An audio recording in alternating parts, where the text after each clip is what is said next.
Probably a lot of you know the story of the two salesmen who went down to Africa in the 1900s. They were sent down to find if there was any opportunity for selling shoes. And they wrote telegrams back to Manchester. And one of them wrote, "Situation hopeless, stop, they don't wear shoes."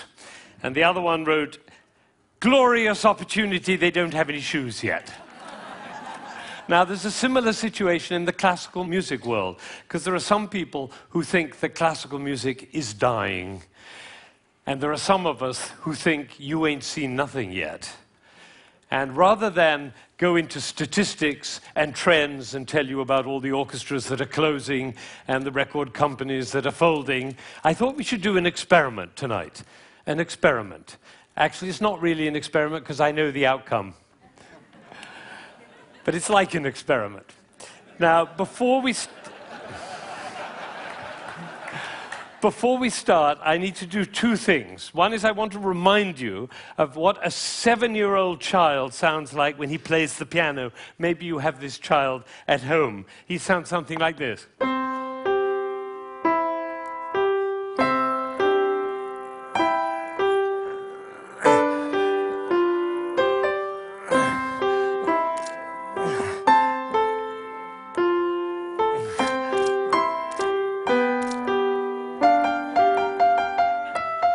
I see some of you recognize this child.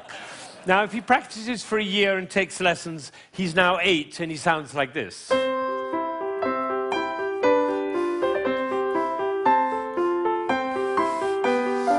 then he practices for another year and takes lessons, now he's 9.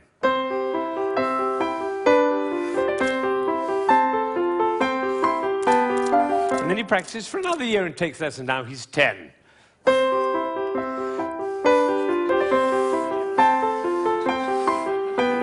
At that point, they usually give up. Now, if you'd waited for one more year, you would have heard this.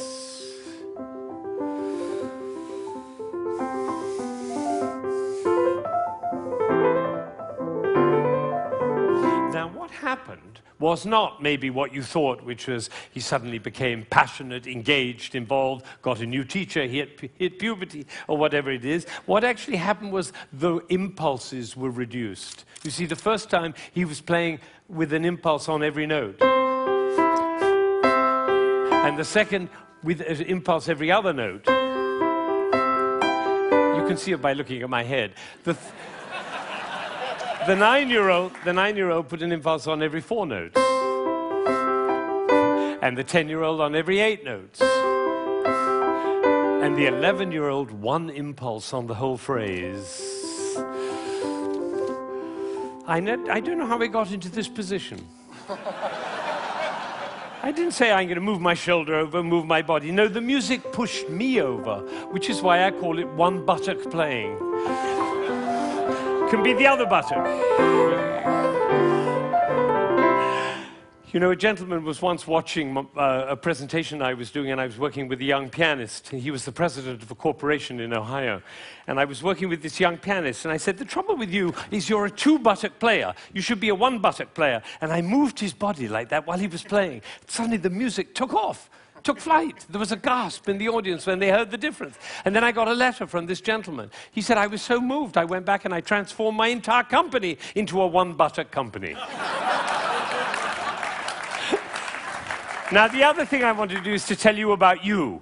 There are 1,600 people, I believe. My estimation is that probably 45 of you are absolutely passionate about classical music. You adore classical music. Your FM is always on that classical dial. And you have CDs in your car, and you go to the symphony, and your children are playing instruments. You can't imagine your life without classical music. That's the first group. It's quite a small group. Then there's another group, bigger group. These are the people who don't mind classical music. You know, you come home from a long day and you take a glass of wine and you put your feet up, a little Vivaldi in the background doesn't do any harm. Right? That's the second group. Now comes the third group. These are the people who never listen to classical music. It's just simply not part of your life. You might hear it like secondhand smoke at the airport, but and maybe a little bit of a march from Aida when you come into the hall, but otherwise you never hear it. That's probably the largest group of all. And then there's a very small group. These are the people who think they're tone deaf. amazing number of people think they're tone deaf. Actually, I hear a lot, my husband is tone deaf. Actually, you cannot be tone deaf. Nobody is tone deaf. If you were tone deaf, you couldn't change the gears on your car in a stick-shift car. You couldn't tell the difference between somebody from Texas and somebody from Rome. And the telephone. If your mother calls on their miserable telephone, she calls and says hello. You not only know who it is, you know what mood she's in. You have a fantastic ear. Everybody has a fantastic ear. So nobody is tone deaf. But I tell you what, it doesn't work for me to go on with this thing with such a wide gulf between those who understand, love, and passionate about classical music and those who have no relationship to it at all. The tone-deaf people, they're no longer here. But even between those three categories, it's too wide a gulf. So I'm not going to go on until every single person in this room, downstairs and in Aspen, and everybody else looking, will come to love and understand classical music. So that's what we're going to do. Now, you notice that there is not the slightest doubt in my mind that this is going to work, if you look at my face, right? It's one of the characteristics of a leader that he not doubt for one moment the capacity of the people he's leading to realize whatever he's dreaming. Imagine if Martin Luther King had said, "I have a dream." Of course, I'm not sure they'll be up to it. All right, so I'm going to take a piece of Chopin. This is a beautiful prelude by Chopin. Some of you will know it.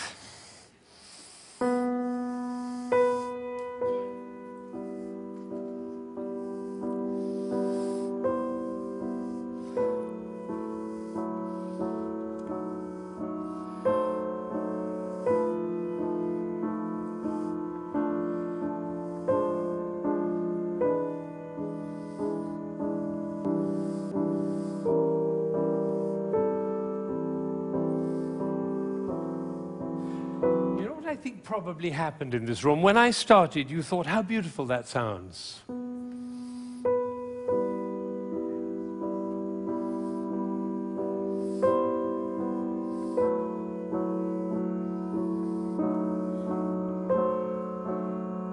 I don't think we should go to the same place for our summer holidays next year.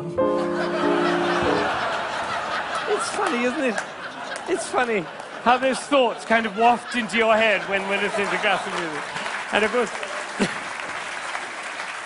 And of course, if the piece is long and you've had a long day, you might actually drift off. And then your companion will dig you in the ribs and say, "Wake up, it's culture!" And then you feel even worse. But has it ever occurred to you that the reason you feel sleepy in classical music is not because of you, but because of us? Did anybody think while I was playing, why is he using so many impulses? If I'd done this with my head, you certainly would have thought it.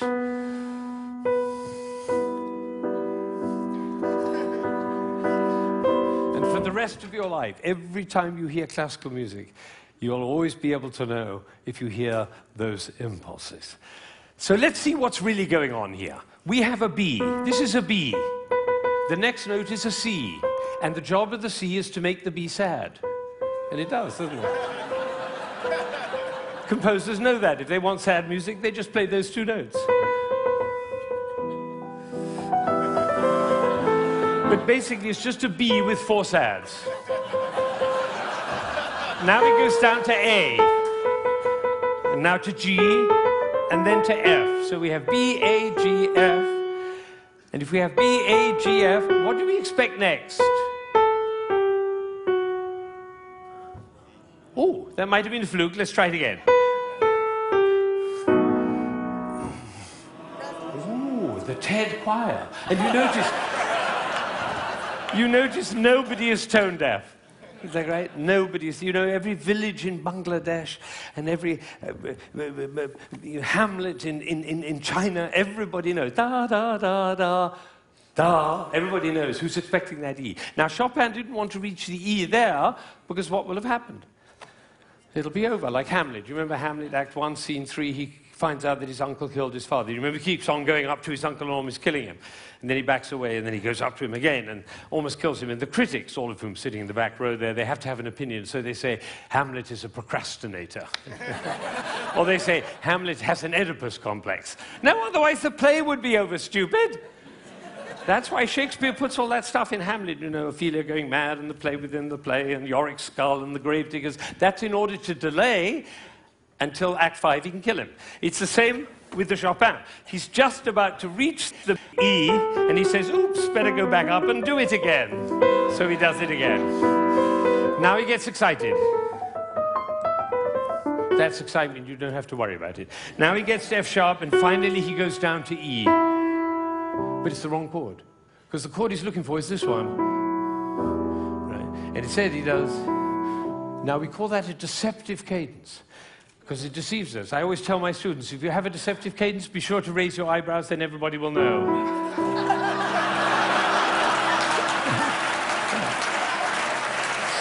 All right.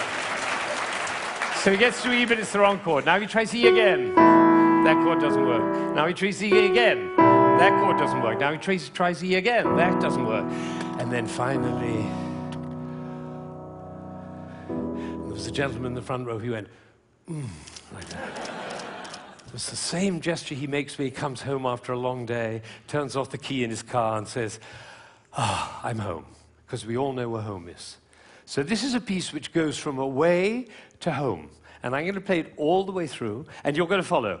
B, C, B, C, B, C, B, D, down to A, down to G, down to F, almost goes to E, but otherwise the play would be over. Goes back up to B, gets very excited, goes to F sharp, goes to E, it's the wrong chord, it's the wrong chord, it's the wrong chord, and finally goes to E, and it's home. And what you're going to see is one Buttock playing.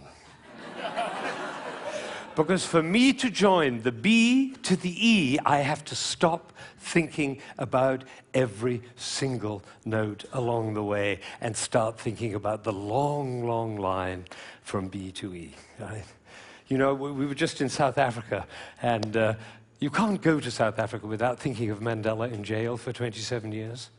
What was he thinking about? Lunch? No, he was thinking about the vision for South Africa and for human beings. That's what cares. This is about vision. This is about the long line, like the bird who flies over the field and doesn't care about the fences underneath, all right? So now you're going to follow the line all the way from B to E. And I have one last request before I play this piece all the way through. Would you think of somebody who you adore who's no longer there? A beloved grandmother, a lover, somebody in your life who you love with all your heart, but that person is no longer with you. Bring that person into your mind, and at the same time, follow the line all the way from B to E, and you'll hear everything that Chopin had to say.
Now, you may be wondering, you may be wondering, you may be wondering why I'm clapping. Well, I did this at a school in Boston with about 70 seventh graders, 12-year-olds. And I did exactly what I did with you, and I told them and explained them the whole thing. And at the end, they went crazy, clapping. They were clapping. I was clapping. They were clapping. Finally, I said, why am I clapping? And one of these little kids said, because we were listening. Think of it, 1,600 people, busy people, involved in all sorts of different things, listening, understanding, and being moved by a piece by Chopin. Now, that is something. Now, am I sure that every single person followed that, understood it, was moved by it? Of course I can't be sure, but I tell you what happened to me. I was in Ireland during the Troubles 10 years ago, and I was working with some Catholic and Protestant kids on conflict resolution, and I did this with them. Risky thing to do, because they were street kids. And one of them came to me the next morning, and he said, you know, I've never listened to classical music in my life, but when you played that shopping piece, he said, my brother was shot last year, and I didn't cry for him. But last night, when you played that piece, he was the one I was thinking about. And I felt the tears streaming down my face, and you know, it felt really good to cry for my brother. So I made up my mind at that moment that classical music is for everybody. Everybody. Now, how would you walk? Because you know my profession, the music profession, doesn't see it that way. They say 3% of the population likes classical music. If only we could move it to 4%, our problems would be over. I say, how would you walk? How would you talk? How would you be if you thought 3% of the population likes classical music? If only we could move it to 4%. How would you walk? How would you talk? How would you be if you thought everybody loves classical music? They just haven't found out about it yet. See, these are totally different worlds. Now, I had an amazing experience. I was 45 years old. I'd been conducting for 20 years, and I suddenly had a realization. The conductor of an orchestra doesn't make a sound. My picture appears on the front of the CD. But the conductor doesn't make a sound. He depends for his power on his ability to make other people powerful. And that changed everything for me. It was totally life-changing. People in my orchestra came up to me and said, Ben, what happened? That's what happened. I realized my job was to awaken possibility in other people. And of course, I wanted to know whether I was doing that. And you know how you find out? You look at their eyes. If their eyes are shining, you know you're doing it. You could light up a village with this guy's eyes. Right, so if the eyes are shining, you know you're doing it. If the eyes are not shining, you get to ask a question. And this is the question. Who am I being that my player's eyes are not shining? We can do that with our children too. Who am I being that my children's eyes are not shining? That's a totally different world. Now, we're all about to end this magical on the mountain week, and we're going back into the world. And I say it's appropriate for us to ask the question, who are we being as we go back out into the world? And you know, I have a definition of success. For me, it's very simple. It's not about wealth and fame and power. It's about how many shining eyes I have around me. So now I have one last thought, which is that it really makes a difference what we say, the words that come out of our mouth. I learned this from a woman who survived Auschwitz, one of the rare survivors. She went to Auschwitz when she was 15 years old, and her brother was 8, and the parents were lost. And she told me this. She said, we were in the train going to Auschwitz, and I looked down and I saw my brother's shoes were missing. And I said, why are you so stupid? Can't you keep your things together, for goodness sake? The way an elder sister might speak to a younger brother. Unfortunately, it was the last thing she ever said to him, because she never saw him again. He did not survive. And so when she came out of Auschwitz, she made a vow. She told me this. She said, I walked out of Auschwitz into life, and I made a vow, and the vow was, I will never say anything that couldn't stand as the last thing I ever say. Now, can we do that? No, and we'll make ourselves wrong and others wrong. But it is a possibility to live into. Thank you.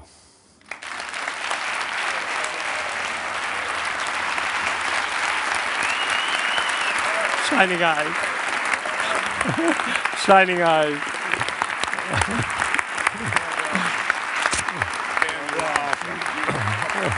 Thank you. Thank you.